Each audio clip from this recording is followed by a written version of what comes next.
Have you ever wondered how Florida went from a battleground state to a Republican stronghold? The answer lies in a combination of voter migration, changing demographics, and strategic political campaigns. What are the factors that turn Florida red? Let's examine everything from pandemic-era relocations to targeted Latino outreach. This is the story behind Florida's political transformation.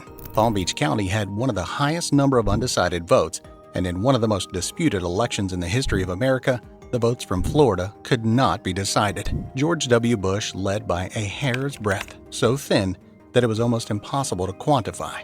Finally, he managed to clinch the state by a mere 537 votes that was very decisive for his victory.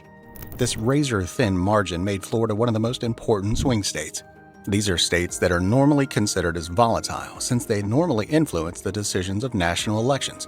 Florida has been seen as a toss-up state, meaning that it's flipped between Republican and Democrats over the years. Let's fast forward to the year 2022 and what's changed in Florida's politics. The GOP was not doing well across the country. However, in Florida, there was a shift. Governor Ron DeSantis, a Republican, was elected by the widest margin in the history of Florida. Over the past few years, Florida Republicans have been quite busy enacting a series of rather questionable laws. Last year, they decided to pass legislation that prohibits trans girls from playing in female sports, as well as introduce the so-called Don't Say Gay law that restricts the discussion of sexual orientation and gender identity in schools. They also approved the Stop Woke Act, which prohibits the teaching of specific concepts related to race. These legislative moves reflect a broader shift in Florida's political climate. The state's political landscape has turned significantly red, suggesting that Florida may now be more solidly Republican than in the past. Although Florida has swung in presidential elections, it has consistently elected Republican governors and attorney generals for the past 20 years. A chart of Florida's voting patterns in the last 6 presidential elections shows variation. However, when comparing Florida's votes to the national trend, Florida has consistently leaned more Republican than the country. The gap has significantly increased since around 2020, marking a shift where Florida now votes about 8 percentage points more Republican than the nation. Remember anything significant about that year? Between the start of the pandemic and the 2022 midterm elections, around 4 million registered voters in the U.S. relocated to a new state. About 1 in 7 of these voters moved to Florida. That's a significant number. When we examine the political affiliations of these new Florida residents, we find more Republicans than Democrats.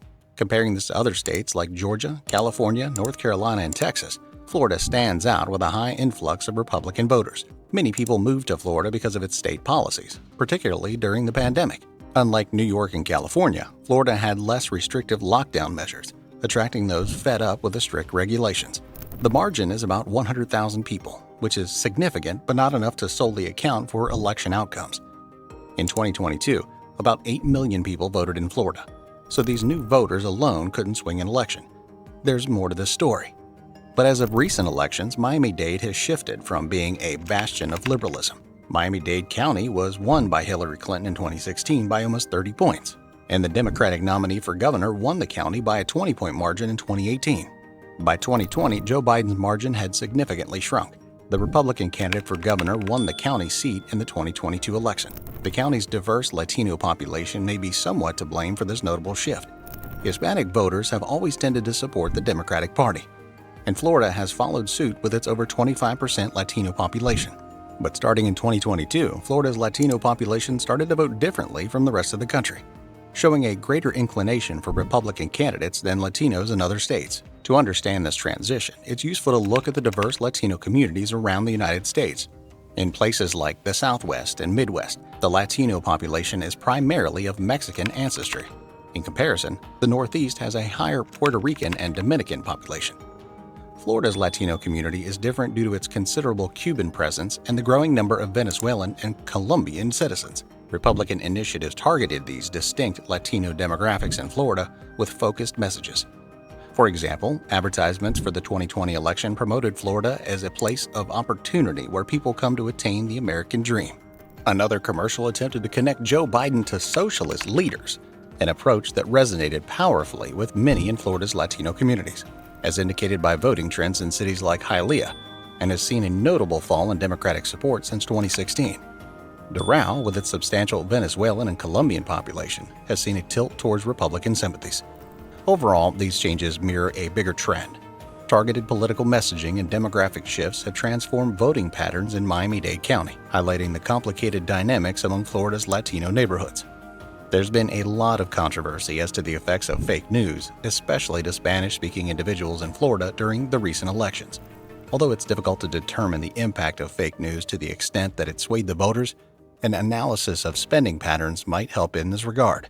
That is, the Republicans employed Spanish-language advertisements considerably more than Democrats during the 2022 governor's election.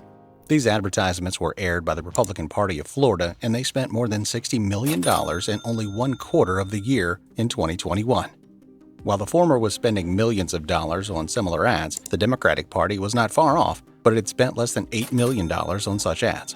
Regarding the total campaign fundraising, Republicans in 2022 raised over $140 million, while Democrats managed to raise only $27 million. This is a rather big difference and could be one of the reasons behind some of the shifts in the voter registration. Florida was once a state with more registered Democrats than Republicans, but that changed in 2021. However, in the current times, Democrats have sadly fallen behind in registration. Such changes in expenditure and voting could be among the factors that determine the politics in Florida. Another important element is the increasing number of registered voters who have no party allegiance. Since 2020, more new voters have registered as independents than for either major party. Many of these new independent voters are younger, and the Florida Democratic Party has failed to engage with them successfully. In the 2022 elections, Florida saw a substantial shift toward the Republican Party. Governor Ron DeSantis, Senator Marco Rubio all scored significant victories. The Democrats had one of their worst midterm results in decades. DeSantis drew big throngs of ardent fans, especially in Miami-Dade County, which has progressively turned Republican in recent years. Several causes led to Florida's turn becoming a red state.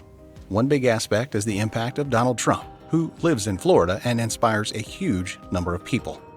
Furthermore, Republicans have run more effective campaigns with candidates that appeal to people. However, this doesn't mean Florida is entirely out of reach for Democrats. A look at the National Democratic Party's spending on Florida shows a significant drop in investment over recent elections. This shift in strategy indicates that national Democrats decided to focus their resources on other states where they believed they had a better chance of winning. It's uncertain when or if Florida might swing back to being more favorable to Democrats, but if there is a chance for future change, there are clues on how it might begin. Thanks for watching this video. Be sure to subscribe to The Brainstormers for more content like this, and we'll see you in the next one.